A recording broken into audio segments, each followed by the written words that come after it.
नमस्कार, बहुत बहुत स्वागत करता हूं मैं आपका YouTube चैनल के इस प्लेटफॉर्म पे टारगेट एकेडमी में। आज की क्लास में हम डिस्कस करने वाले हैं जो वन रिपोर्ट आई थी, 17वीं वन रिपोर्ट जो 2022 में आई थी, उसके आधार पर हम कुछ तथ्यों को जानेंगे और जो क्वेश्चन में जो एग्जाम में पूछे जाते हैं।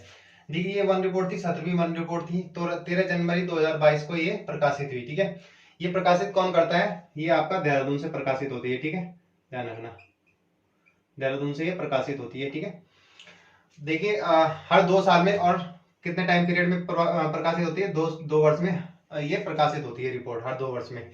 देखिए, जो राष्ट्रीय नीति आई थी 1998 में, उस वहां पर क्या बताया गया था कि जो भारत में है, मतलब भारत की बात हो रही है। ठीक है, राष्ट्रीय नीति है तो भारत की बात होगी। 33% भाग पर भारत में क्या होने चाहिए? वन होने चाहिए टोटल क्षेत्रफल के। और जो उसमें से जो 25% वन है वो मैदानी क्षेत्र में होना चाहिए और 60% के लगभग जो कि आपके पहाड़ी क्षेत्र में होने चाहिए। ये क्वेश्चन पुलिस कांस्टेबल में पूछा गया था कि वन नीति 1998 के अनुसार कितने प्रतिशत वन मैदानी जिलों में, मैदानी क्षेत्र में होने चाहिए? तो 25% वन आपके मैदानी क्षेत्र में होने चाहिए। उसके बाद बात करते हैं। देखिए, मैंने बताया था कि जो वन है वो हमने 4 कैटेगरी में विभाजित किए, जैसे वन विभाग हो गया, राजस्व विभाग हो गया, वन पंचायत हो गया, निजी वन हो गया। ठीक है, तो और एक होता है रिकॉर्डेड क्षेत्रफल। ठीक है, रिकॉर्डेड क्षेत्र में ये सब चीजें आ जाती हैं। ठीक है, चाहे वो राजस्व के अंदर हो, चाहे वन विभाग के अंदर हो, चाहे वो किसी के अंदर हो। ठीक है, तो रिकॉर्डेड में तो पूरे वन आ जाते हैं, और जो वन विभाग आता है वो वन विभाग की ही बात होती है।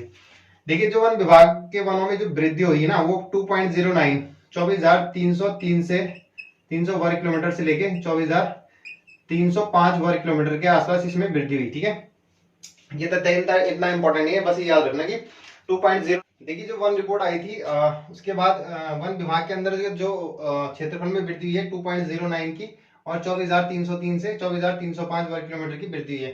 देखिए, कैमरा हिल जाता है तो थोड़ा सा फिर प्रॉब्लम हो जाती है, और ऊपर से मैं थक भी गया हूँ। सुबह से मैंने 4-5 क्लासेस रिकॉर्ड कर चुका हूँ अभी तक ज्योग्राफी की। चलिए, कोई बात नहीं। उसके बाद राज्य में वन विभाग के अंतर्गत देखिए बात करते हैं जो वन विभाग है। ठीक है, मतलब मैंने बताया था कि जो वन होते हैं उनको 4 कैटेगरी में हम डिवाइड करते हैं प्रशासनिक सुविधा के अनुसार। एक होते हैं आपके वन विभागाधीन, फिर दूसरे होते हैं आपके राजस्व, तीसरे होते हैं वन पंचायत, और चौथे होते हैं निजी। ठीक है, वन पंचायत के अंदर, वन विभाग के अंदर मैंने बताया था कि 68 पॉइंट समथिंग, यानी 70% के आसपास आपके वन विभाग के अंदर आते हैं। उसके बाद जो आपके जो आपके राजस्व विभाग के अंतर्गत होते हैं वो 13% के आसपास वो आपके राजस्व के अंदर। जो वन पंचायत के अंदर आते हैं वो आपके 15% के आसपास, और जो आपके निजी के आसपास आते हैं, निजी वन के आसपास, वो 0.46% के आसपास आपके आते हैं। ठीक है, उसके बाद राज्य में वन विभाग के अंतर्गत जो सबसे ज्यादा वन है वो कौन से जिले में, और सबसे कम वन कौन से जिले में, ये बात हो रही है वन विभाग के अधीन। ठीक है, एक होता है रिकॉर्डेड क्षेत्रफल। रिकॉर्डेड क्षेत्रफल में ये सारे वन आ जाते हैं, चाहे वन विभाग हो, चाहे आपका राजस्व हो, चाहे आपका वन पंचायत हो, चाहे निजी हो। ठीक है, वो रिकॉर्डेड में आ जाता है, उसकी बात भी करेंगे अभी। देखिए, जो वन विभाग के अंतर्गत है सबसे ज्यादा पौड़ी में है, उसके बाद उधम सिंह नगर में है। ठीक है, अब बात करें प्रतिशतता के आधार पर, ये तो है क्षेत्रफल के आधार पर। ठीक है, अब ये है प्रतिशतता के क्षेत्रफल के आधार पर। ठीक है, यानी कि उसके एरिया प्लस प्रतिशत, तो आपको पता ही होगा। ये है आपका रुद्रप्रयाग, क्योंकि एरिया छोटा है और वन ज्यादा है, तो प्रतिशत में कौन आ जाएगा ऊपर? रुद्रप्रयाग, और उधम सिंह नगर ही है लास्ट में। ठीक है, अब बात करते हैं रिकॉर्डेड क्षेत्रफल के आधार पर। ठीक है, तो यहां पर सबसे ज्यादा सर्वाधिक किसमें है? सर्वाधिक है आपके उत्तरकाशी में। ठीक है, लिख लेना।